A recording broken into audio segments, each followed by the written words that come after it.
الحمدللہ رب العالمین والصلاة والسلام علی محمد الامین واعوذ باللہ من الشیطان الرجیم بسم اللہ الرحمن الرحیم۔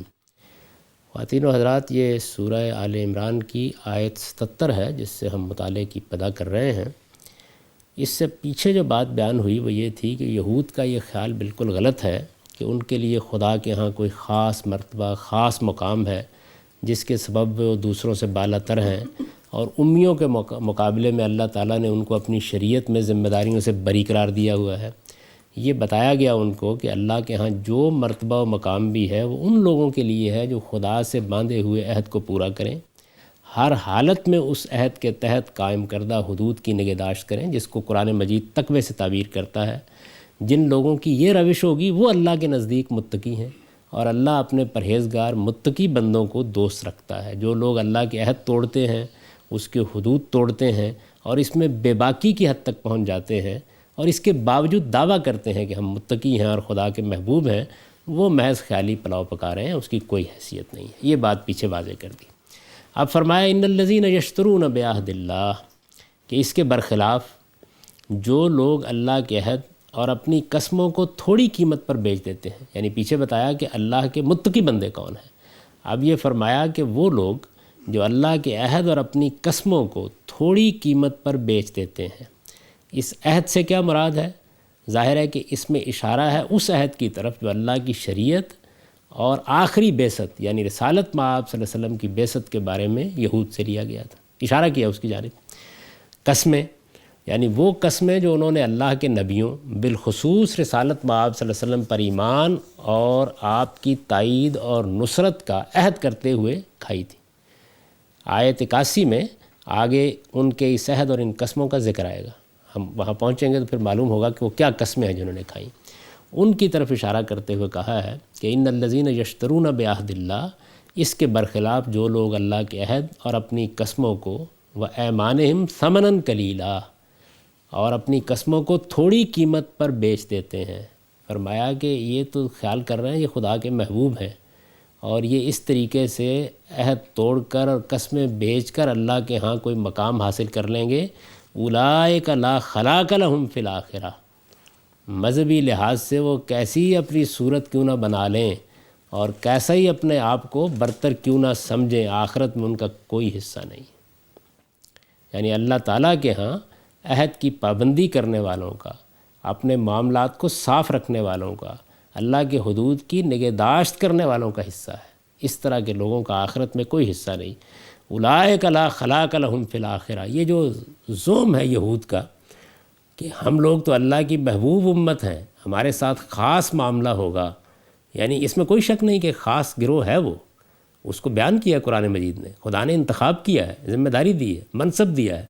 اس سب کچھ کے باوجود فرمایا کہ وہ منصب ایک میرٹ پر دیا گیا ہے، ایک قاعدے کے مطابق دیا گیا ہے، اس کے کچھ حدود ہیں۔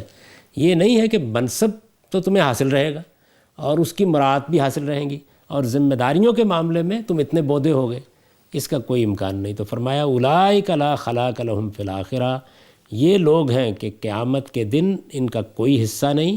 ولا یکلمہم اللہ، اللہ قیامت کے دن ان سے بات کرنا بھی پسند نہیں کرے گا۔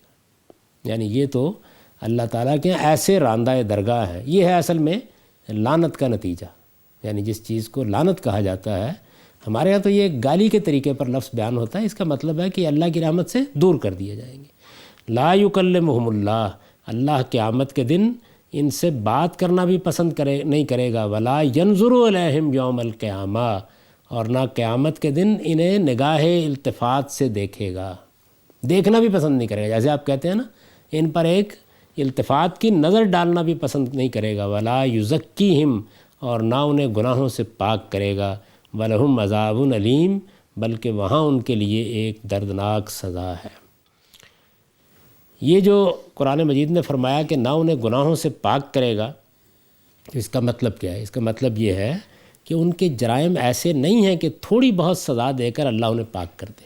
اس سے یہ خود بخود بات معلوم ہوئی کہ اگر آدمی کے جرائم کی نوعیت ایسی ہے، یعنی اللہ کی ویسے تو یہ عنایت ہو کہ اس کی میزان میں معاملہ اتنا صاف ہو جائے کہ آدمی پہلے ہی قدم پر جنت میں چلا جائے، لیکن اس سے معلوم ہوتا ہے کہ ایسے جرائم، ایسے گناہ بھی ہو سکتے ہیں کہ کہ جنت میں تو چونکہ ہر حال میں پاک ہو کر جانا ہے، تو اگر وہ پاکیزگی دنیا کے عمل کے نتیجے میں حاصل نہیں ہوئی اور کچھ آلودگی رہ گئی ہے تو اللہ اسے سزا دے کے پاک کر دے گا۔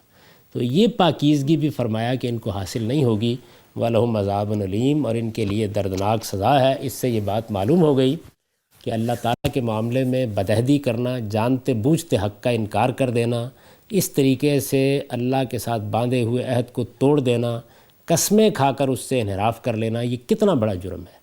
یہ پیغمبر کے معاملے میں اس درجے کا جرم ہے، یہ عمومی اخلاقیات میں بھی کوئی معمولی جرم نہیں ہے۔ قرآن مجید نے اس کو بیان کیا ہے، چنانچہ پیچھے دونوں کا ربط پیدا کر دیا ہے، یہ بتا دیا ہے کہ جب یہ عام اخلاقیات میں اتنی پستی میں گرے ہوئے ہیں تو اسی کا نتیجہ ہے کہ پھر یہاں پر بھی اس پستی کے مقام پر پہنچ گئے ہیں۔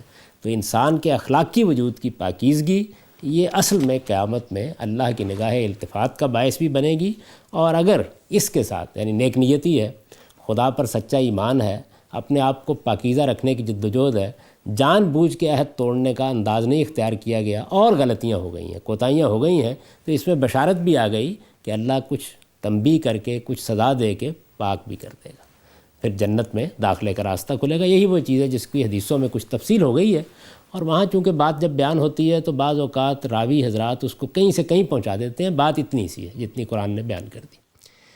وَإِنَّ مِنْهُمْ لَفَرِيقًا يَلْوُونَ أَلْسِنَتَهُمْ بِالْكِتَابِ، اور فرمایا ان میں وہ لوگ بھی ہیں کہ اللہ کی کتاب کو پڑھتے ہوئے اپنی زبان کو اس طرح توڑتے مروڑتے ہیں، لِتَحْسَبُوهُ مِنَ الْكِتَابِ وَمَا هُوَ مِنَ الْكِتَابِ، کہ تم سمجھو کہ جو کچھ وہ پڑھ رہے ہیں وہ کتاب ہی کی عبارت ہے، درا حال ہے کہ وہ کتاب کی عبارت نہیں ہوتی۔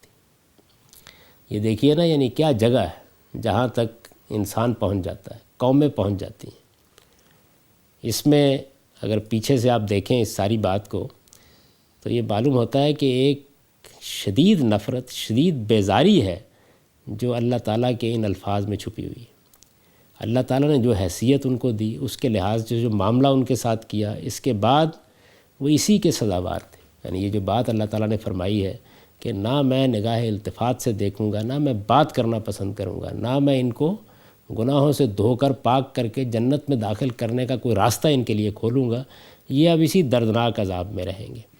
تو یہ اگر آپ ان کے خاص منصب کو سمجھ لیں، میں نے اس کی مثال بھی دیتی کہ رسالت میں آپ صلی اللہ علیہ وسلم کی ازواج مطہرات کو جب اس منصب پر فائز کیا گیا، ان کا بھی ایک خاص موقع پر انتخاب کیا گیا، تو ان کو بھی بتا دیا گیا کہ اب دوہرا عذاب بھی ہے اور دوہرا اجر بھی ہے۔ یعنی جب آپ کا انتخاب ہو گیا اور آپ نے آزادانہ مرضی سے اس کو قبول کر لیا، اس کی ذمہ داریوں کو سمجھنے کے لیے تیار ہو جائیے۔ تو یہاں یہ فرمایا کہ ان میں وہ لوگ بھی ہیں، ظاہر ہے کہ یہ بھی ایک طرح کی وہی تدبیر ہے کہ اللہ تعالیٰ کے عہد کی ذمہ داریوں سے بچنا ہے، تو اس کے لیے کتاب میں کیا کچھ کرتے ہیں۔ ایک تو تحریف یہ ہے نا کہ آپ اصل میں تبدیلی کرتے ہیں، ایک یہ ہے کہ زیادہ لوگ پڑھے لکھے نہیں ہیں، آپ کے سامنے بیٹھے ہوئے ہیں، آپ نے ذرا سا زبان کو موڑا، ذرا سا اس کے اندر کوئی تغیر پیدا کیا اور آپ نے بات کو کچھ سے کچھ بنا دیا۔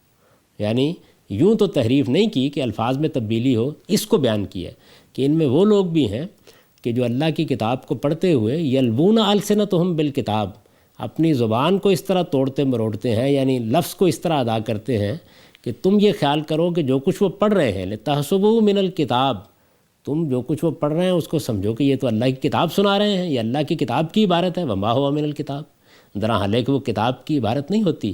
وَيَقُولُونَ هُوَ مِنْ عِنْدِ اللَّهِ، اور کہتے ہیں کہ یہ اللہ کی طرف سے ہے، وما ہوا من عند اللہ، درا حال ہے کہ وہ اللہ کی طرف سے نہیں ہوتا، یعنی اپنی طرف سے بات بنا کے پیش کر دیتے ہیں۔ وَيَقُولُونَ عَلَى اللَّهِ الْكَذِبَ، اور اس طرح جانتے بوجھتے، وَهُمْ يَعْلَمُونَ، اس طرح جانتے بوجھتے اللہ پر جھوٹ باندھتے ہیں۔ یہ جو جرم بیان ہوا ہے اس کا ارتکاب یہود اور نصارہ دونوں نے کیا ہے۔ اس سے پہلے ذکر ہو چکا ہے سورہ بقرہ میں کہ مروہ کے لفظ کے معاملے میں انہوں نے کس طریقے سے بات کو توڑا اور مروڑا۔ یہ جو لفظ ہے مروہ، یہ سیدنا ابراہیم کی سرگزشت کے سلسلے میں آیا ہے کہ اس مقام پر ان کو بیٹے کی قربانی کا حکم ہوا۔ یہود نے اس قربانی کے واقعے میں جہاں اور بہت سی تبدیلیاں کیں، سیدنا اسحاق کا نام داخل کیا، وہیں مروہ کی قرات کو بھی بگاڑا۔ تو یہاں یہ اس طرح کی تحریف کی طرف اشارہ ہے کہ آپ لفظ میں ایسی تبدیلی کر دیں کہ لوگوں کا دھیان کسی دوسری طرف چلا جائے، وہ بات سامنے نہ رہے۔ ان کا مقصد یہ تھا کہ اگر مروہ کا ذکر اسی طرح رہا تو اس کے نتیجے میں تو صراحت سے معلوم ہو جائے گا کہ سیدنا ابراہیم یہاں آئے ہیں، انہوں نے عرب میں یہ گھر بنایا ہے، ان کی ذریت یہاں آباد ہوئی ہے، اسماعیل کی قربانی کی گئی ہے، اور اس کے بعد رسالت میں آپ صلی اللہ علیہ وسلم کی بعثت کا سارا تعلق بالکل متحقق ہو جائے گا۔ اس کو تاریخ کے پردوں میں چھپا دینے کے لیے یہ ایک مثال ہے، یہ کام انہوں نے کیا تاکہ بیت اللہ سے سیدنا ابراہیم کا تعلق کٹ جائے۔ یہ میں نے ایک مثال دی ہے۔ تو اس طرح کی چیزوں کی طرف اشارہ کیا ہے کہ رسول اللہ صلی اللہ علیہ وسلم کے بارے میں جب یہ بے انصافی پر اتر آئے ہیں تو یہ اس طریقے سے بھی کرتے ہیں۔ لوگ جاتے ہوں گے، جب یہ بات قرآن مجید بار بار کہتا تھا کہ ان کے پاس پیشین گوئیاں ہیں، تو لوگ جاتے ہوں گے اور کہتے ہوں گے کہ ذرا وہ نکال کے مقام ہمیں دکھائیے، تو پھر اس موقع پر جو کچھ ان کے علماء کرتے تھے اس کی تصویر کھینچیے کہ اس طریقے سے یہ بات کو بگاڑتے، پھر اس کے بارے میں دعویٰ کرتے یا تاثر دیتے کہ یہ اللہ کی کتاب پڑھی جا رہی ہے، درا حال ہے کہ اللہ کی کتاب نہ ہوتی، تاثر دیتے کہ یہ بات وہ خدا کی طرف سے کہہ رہے ہیں، درا حال ہے کہ یہ بات خدا کی طرف سے نہ ہوتی۔ اس کے بعد فرمایا ما کان لبشر ان یؤتیہ اللہ الکتاب بل حکم والنبوہ ثم یقول للناس کونوا عبادا لی من دون اللہ۔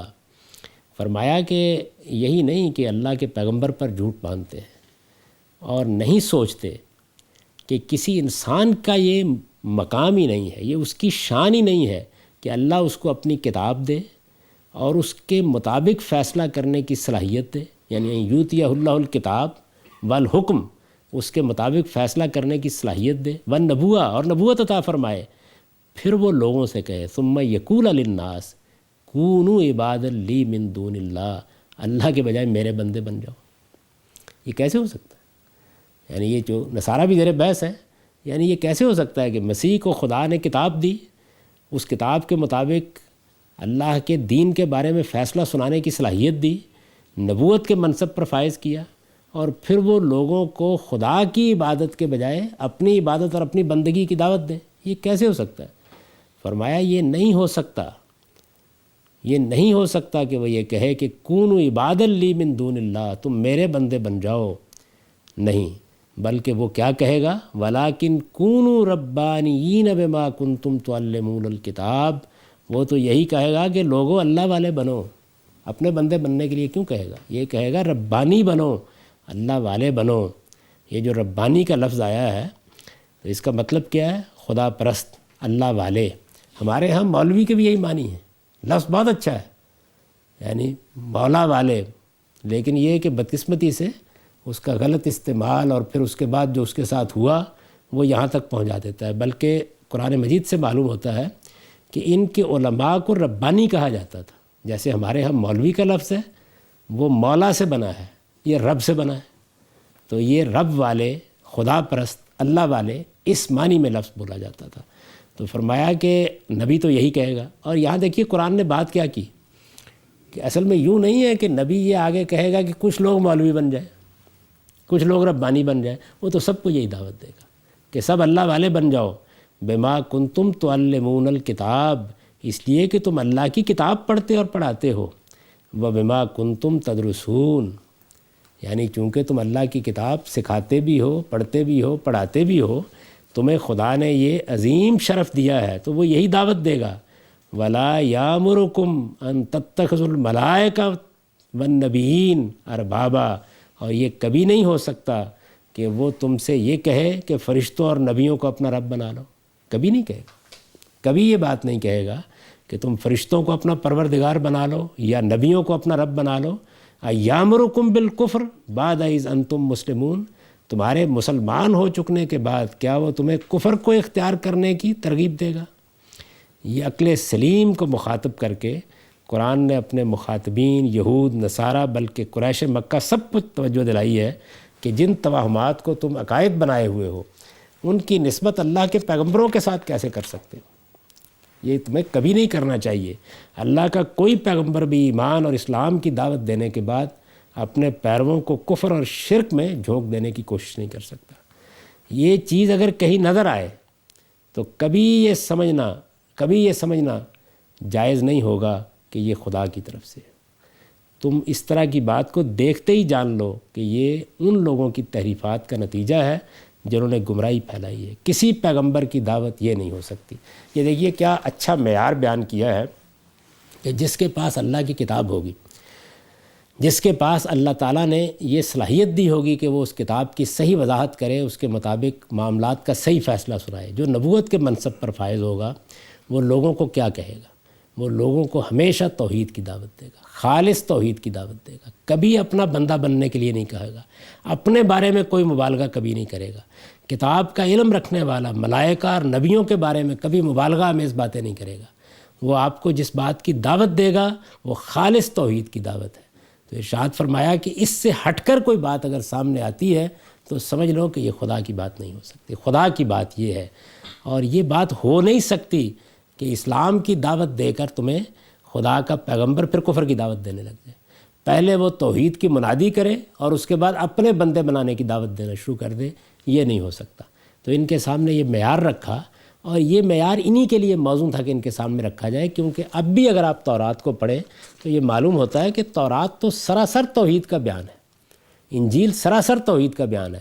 اس کا زور اس وقت سمجھ میں آئے گا، یعنی یہ جو بات کہی گئی ہے کہ دیکھو تمہارے پاس اللہ کے پیغمبروں کی کتابیں آج بھی موجود ہیں، ان میں بتاؤ کہ کہیں یہ دعوت موجود ہے کہ تم فلاں کے بندے بن جاؤ یا فلاں کو یہ حیثیت دے دو۔ تو یہ کیسے مانتے ہو کہ مسیح علیہ السلام انجیل میں تو توحید کی منادی کرتے ہوئے جائیں اور ایمان اور عمل صالح کی دعوت دیں اور اسی بنیاد پر اپنی ساری دعوت پیش کریں، اور سیدنا موسیٰ علیہ السلام کی تورات میں ہزاروں سال گزرنے کے باوجود بھی اسی توحید کی منادی ہو، اور اس کے بعد جب عالم اس کو سمجھنے کے لیے بیٹھے تو وہ پیغمبروں کی طرف یہ باتیں منسوب کر دیں۔ یعنی جو زور ہے وہ اس چیز کے اوپر ہے۔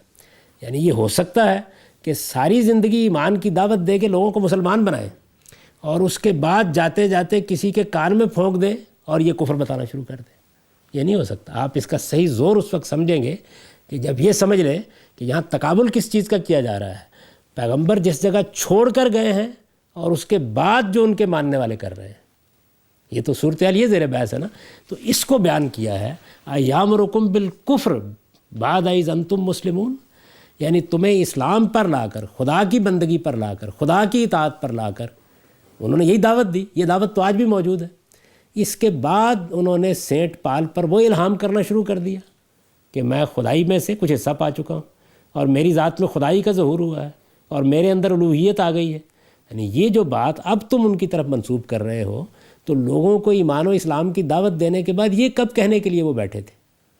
اس چیز کو بیان کیا۔ یعنی اس کا جو زور ہے کلام کا وہ اس وقت سمجھ میں آئے گا جب آپ اس مسلمون اور اس یامر بالکفر کا تقابل کریں گے۔ یعنی یہ کیسے ہو سکتا ہے؟ یہ ایسے ہی جیسے ہم کہیں کہ جس پیغمبر نے اس قرآن میں توحید کی یہ منادی کی ہے، یہ کیسے ہو سکتا ہے کہ وہ اپنے بارے میں پھر لوگوں کو وہ باتیں بتا کر چلا گیا جو اب تم لوگ بیان کر رہے ہو؟ اس کا تقابل کیا۔ یعنی پہلے ایمان کی دعوت دی، توحید کی دعوت دی، سب کچھ خدا سے متعلق کر دیا، اپنی عاجزی کو بیان کیا، اللہ کے سامنے اپنے آپ کو بندے کی حیثیت سے پیش کیا۔ قرآن میں یہی دعوت سامنے آئی، اور اس کے بعد یک بیک معلوم ہوا کہ کچھ قصوں اور کہانیوں میں اور ہی دنیا ہمارے سامنے آ رہی ہے۔ تو کیا اسلام کی دعوت دیتے دیتے انہوں نے کفر سکھانا شروع کر دیا تھا؟ اس کو اس لفظ میں بیان کیا ہے ایامرکم بالکفر بعد اذ انتم مسلمون، یعنی تمہیں اسلام کی دعوت دے کر پھر کفر کی دعوت دی تھی انہوں نے، پھر شرک کی دعوت دی تھی انہوں نے۔ اللہ کے پیغمبر یہ کام کبھی نہیں کر سکتے، وہ توحید ہی کی دعوت دیتے ہیں اور اسی پر کھڑا کرتے ہیں۔ وَإِذْ أَخَذَ اللَّهُ مِيثَاقَ النَّبِيِّينَ، اور فرمایا انہیں یاد دلاؤ جب اللہ نے نبیوں کے بارے میں ان سے عہد لیا تھا۔ وَإِذْ أَخَذَ اللَّهُ مِيثَاقَ النَّبِيِّينَ، انہیں یاد دلاؤ جب اللہ نے نبیوں کے بارے میں ان سے عہد لیا تھا۔ کیا عہد لیا تھا؟ لَمَا آتَيْتُكُم مِّن كِتَابٍ وَحِکْمَةٍ، کہ میں نے جو شریعت اور حکمت تمہیں عطا فرمائی ہے، ثُمَّ جَاءَكُمْ رَسُولٌ، پھر تمہارے پاس کوئی رسول آ جائے۔ نبیوں کے بارے میں یہ عہد لیا تھا ان سے کہ دیکھو تم کون ہو، میں نے تمہیں شریعت بھی دی ہے اور حکمت بھی دی ہے۔ دوسرے لفظوں میں سارا کانٹینٹ بیان کر کے کہا میں نے تمہیں دین دیا ہے۔ یعنی کسی بھی گروہ کے لیے غلط فہمی میں پڑنے کا امکان تھا اگر خدا کی ہدایت اس کے پاس نہ ہوتی۔ یہ جو قرآن نے بیان کیا ہے نا کہ یہ تو ہو سکتا ہے کہ آدمی کے پاس خدا کی ہدایت نہیں ہے، اس کے پاس کوئی واضح کتاب نہیں آئی، اس میں کوئی غلط فہمی ہو گئی۔ یہاں تمہید اٹھائی ہے کہ انہیں یاد دلاؤ کہ تمہیں جب نبیوں کے بارے میں ایک عہد باندھ کر ایک امت کی حیثیت سے اٹھایا گیا تو جانتے ہو اس وقت اللہ نے تمہیں کیا دیا تھا؟ تمہیں اس نے اپنے دین کی روشنی دی تھی، اور اس کو بیان کر دیا۔ قرآن مجید نے جگہ جگہ اس کو بیان کیا کہ دین دو ہی چیزوں کا مجموعہ ہوتا ہے، ایک شریعت اور دوسرے حکمت۔ حکمت کا کیا مطلب ہے؟ ایمان و اخلاق کے مباحث، جس کو آپ فلسفے کی اصطلاح میں میٹا فزکس اور ایتھکس سے تعبیر کرتے ہیں، یعنی ما بعد طبیعاتی حقائق جو دین میں بتائے جاتے ہیں اور اخلاقیات جس کی اساسات دین میں بتائی جاتی ہیں، یہی اصل دین ہے۔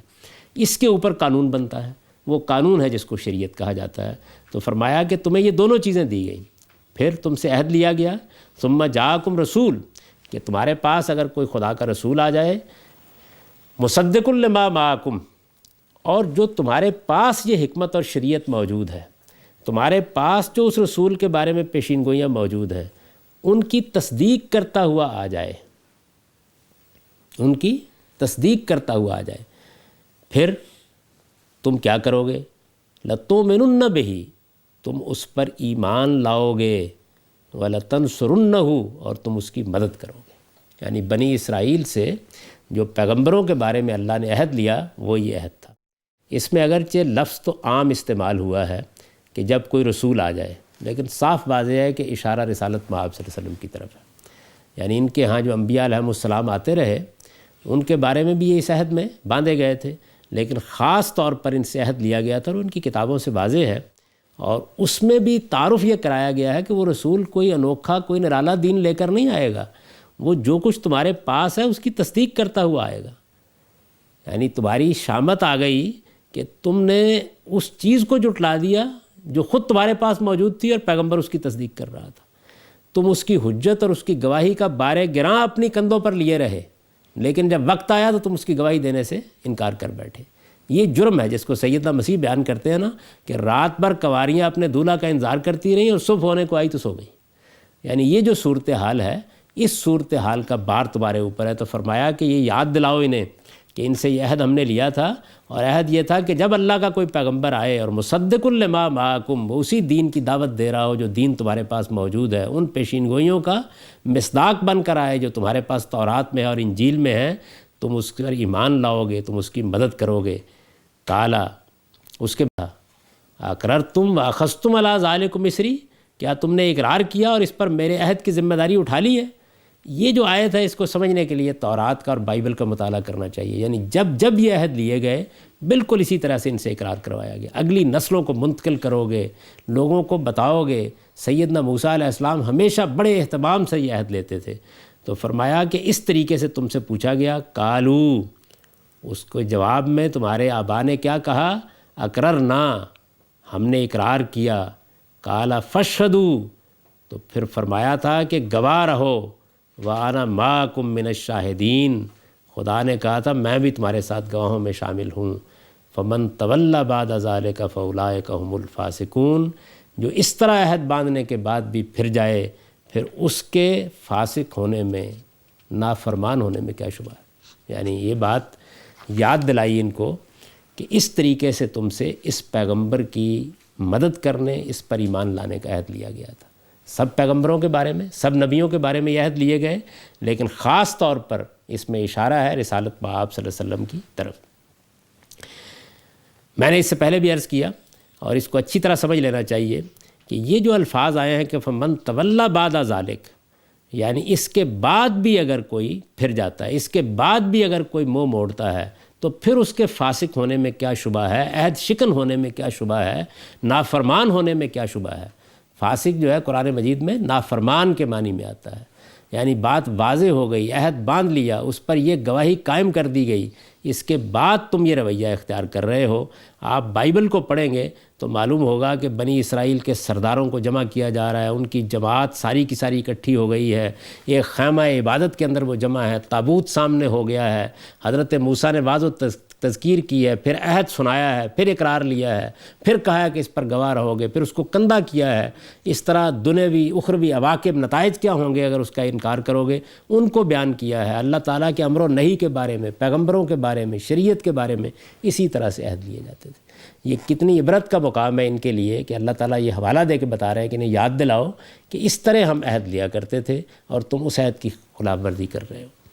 افغیر دین اللہ یبغون، فرمایا کہ یہ اسی طرح جس طرح اللہ نے عہد لیا تھا، اسی طرح پیغمبر آتے رہے ہیں، اور یہ پیغمبر بھی اسی طرح ہیں۔ یعنی یہ پیغمبر ٹھیک اس عہد کے مطابق آئے ہیں، جو عہد تم نے کیا تھا اس کے تقاضوں کو پورا کرانے کے لیے آئے ہیں۔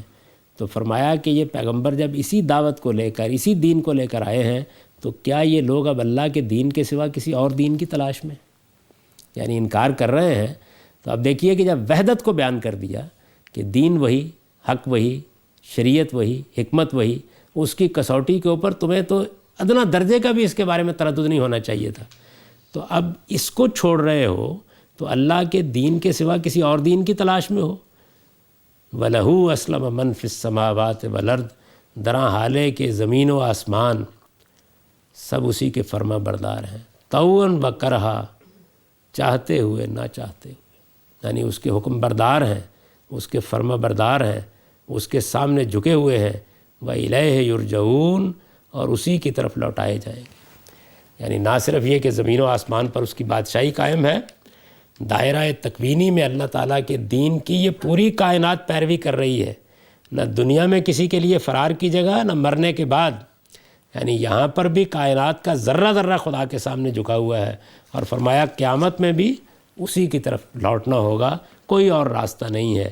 قُلْ آمَنَّا بِاللَّهِ، فرمایا بات ہو گئی، ان سے کہہ دو کہ ہم نے تو اللہ کو مان لیا، اللہ کو مان لیا، یعنی ٹھیک اس کی توحید کے ساتھ، وَمَا أُنزِلَ إِلَيْنَا، اور اس کو مان لیا جو ہماری طرف نازل کیا گیا۔ یہ قرآن مجید میں اظہار براءت کا موقع آ گیا، یعنی بات اس طرح واضح کر دی، ایسے یاد دلا دی۔ اب فرمایا اب آپ اعلان کر دیں کہ ہم نے تو اللہ کو مان لیا اور اس چیز کو مان لیا جو ہماری طرف نازل کی گئی۔ اب دیکھیے شجرہ نسب ملایا ہے، وَمَا أُنزِلَ إِلَىٰ إِبْرَاهِيمَ، ہم نے اس کو بھی مان لیا جو ابراہیم پر نازل کی گئی، وَإِسْمَاعِيلَ، اور اس کو بھی مان لیا جو اسماعیل پر نازل کی گئی، وَإِسْحَاقَ وَيَعْقُوبَ وَالْأَسْبَاطِ، اور ہم نے اسحاق اور یعقوب اور ان کی اولاد کی طرف جو کچھ نازل کیا گیا اس کو بھی مان لیا، وَمَا أُوتِيَ مُوسَىٰ وَعِیسَىٰ، اور ہم نے موسیٰ اور عیسیٰ علیہ السلام پر جو نازل کیا گیا، جو انہیں عطا فرمایا گیا، جو عنایت ان پر ہوئی اللہ کی، اس کو بھی قبول کر لیا۔ وَالنَّبِيُّونَ مِن رَبِّهِمْ، ان کے پروردگار کی طرف سے سب نبیوں کو جو کچھ دیا گیا وہ ہم نے مان لیا۔ ہمارا کلمہ کیا ہے؟ لا نفرق بین احد منہم، ہم اللہ کے ان سب پیغمبروں میں ہرگز کوئی فرق نہیں کرتے۔ یعنی ہمارا یہ طریقہ نہیں ہے کہ کسی کو مانے کسی کو نہ مانے، اپنے تعصبات کی بنیاد پر ہم یہ طریقہ اختیار نہیں کرتے، ہم اللہ تعالیٰ کی کسی ہدایت کو نہیں جھٹلاتے، نہ اس کی تردید کرتے ہیں، بغیر کسی استثناء کے سب پر ایمان لاتے ہیں۔ فرمایا لا نفرق بین احد منہم ونحن لہ مسلمون، اور ہم اللہ ہی کے فرما بردار ہیں۔ ومن یبتغ غیر الاسلام دینا، فرمایا یہی اسلام ہے، یہی اسلام ہے۔ سمجھ لو کہ اسلام کسی خاص زمانے کے دین کا نام نہیں ہے، یہ سب نبیوں کے دین کا نام ہے۔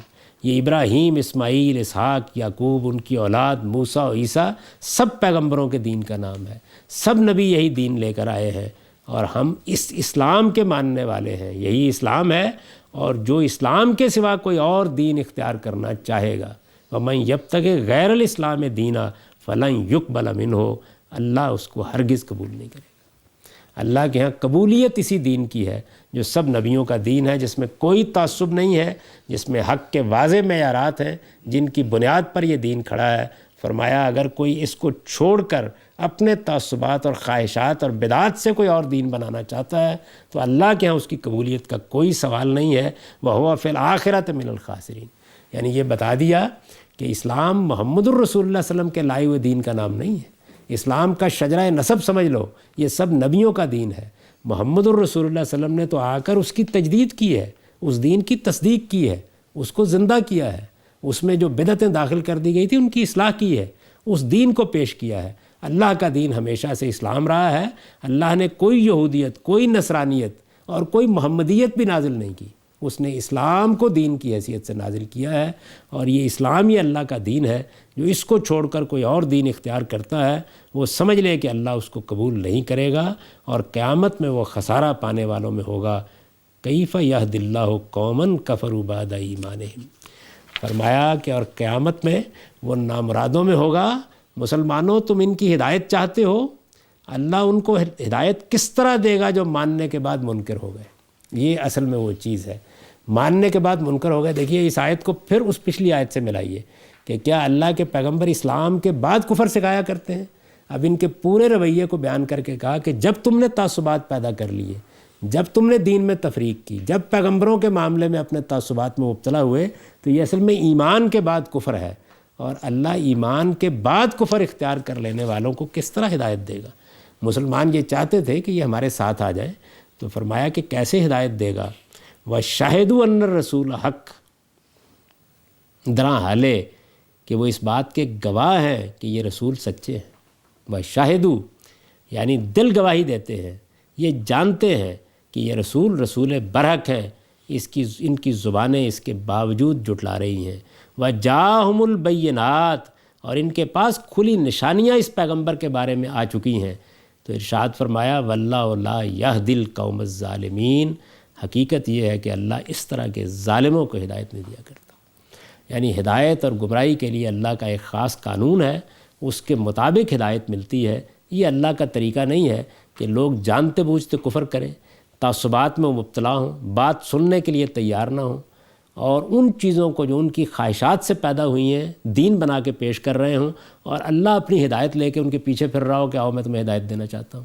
اللہ کا ہدایت کا قانون یہ ہے کہ آدمی سچا طالب ہو، صحیح بات کو جاننا چاہے، دل و دماغ کو کھولے، تعصبات کو دفن کرے، اپنی خواہشات سے اوپر اٹھ کر چیزوں کو سمجھنا سیکھے، پھر اللہ ہدایت دیتا ہے۔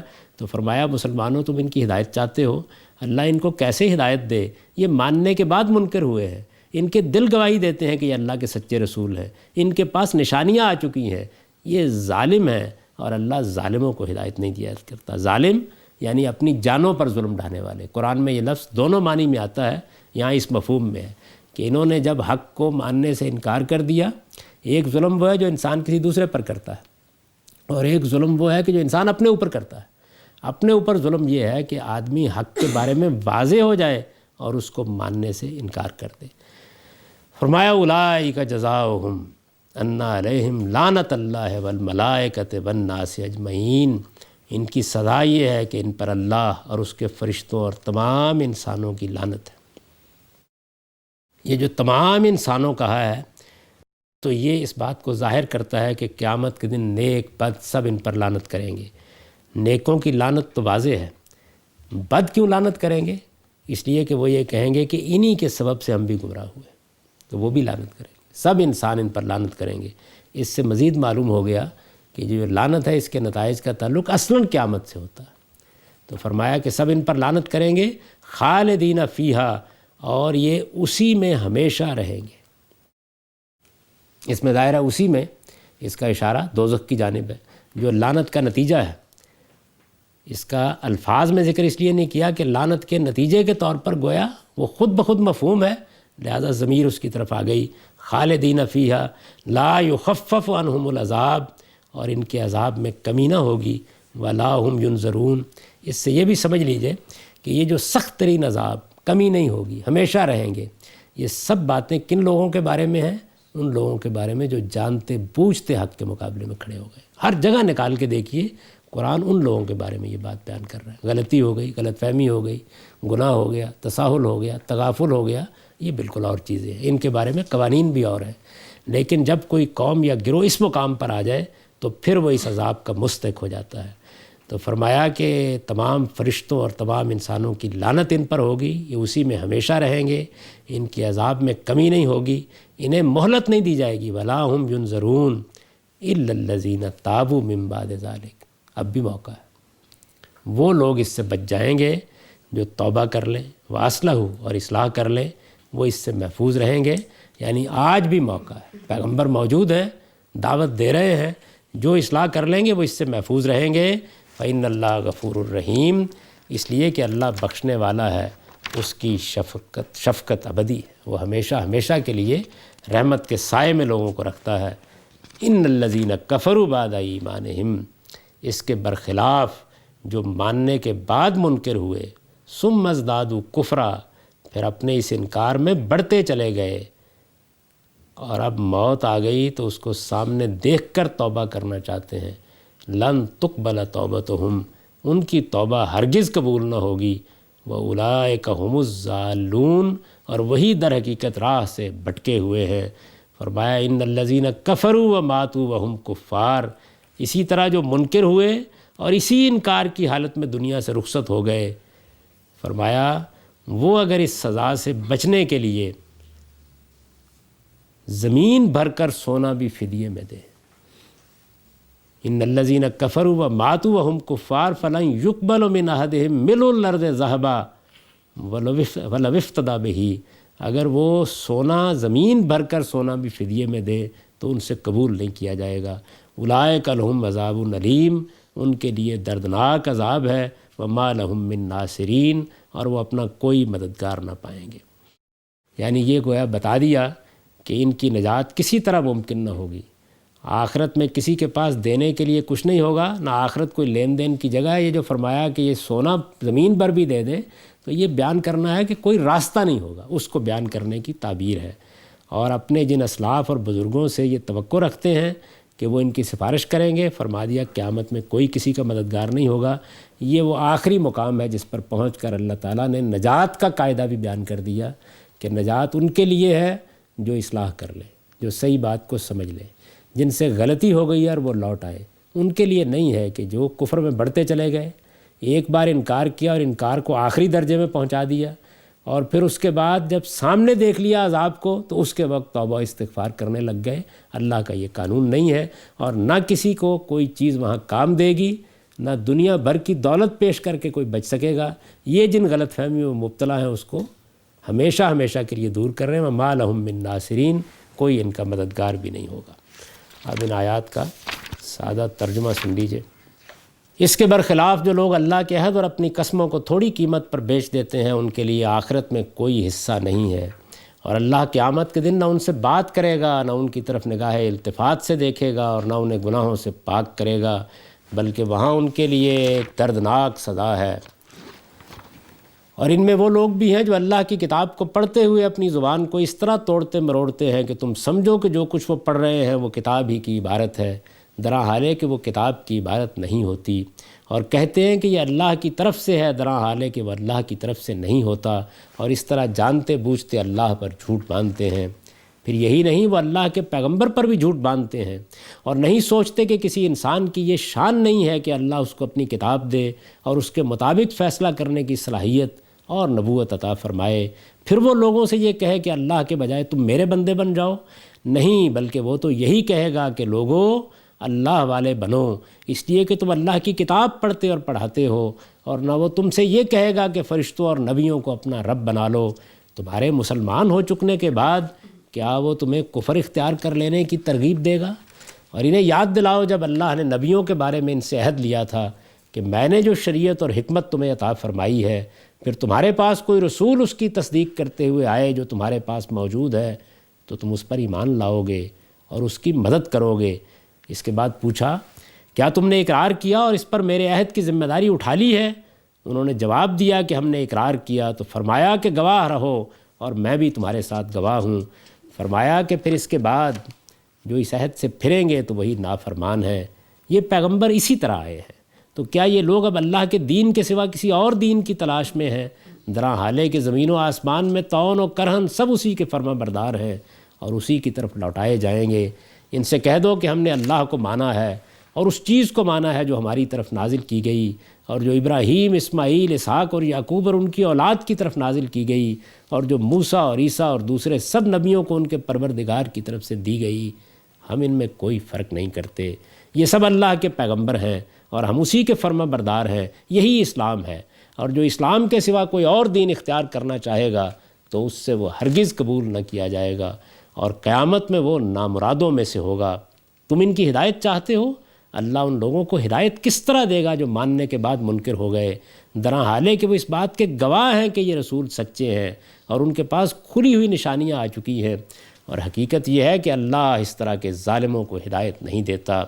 ان کی سزا یہ ہے کہ ان پر اللہ اور اس کے فرشتوں اور تمام انسانوں کی لعنت ہے، یہ اسی میں ہمیشہ رہیں گے، نہ ان کے عذاب میں کمی ہوگی اور نہ انہیں مہلت دی جائے گی۔ ان میں سے البتہ جو اس کے بعد توبہ اور اصلاح کر لے وہ اس سے محفوظ رہیں گے، اس لیے کہ اللہ بخشنے والا ہے، اس کی شفقت ابدی ہے۔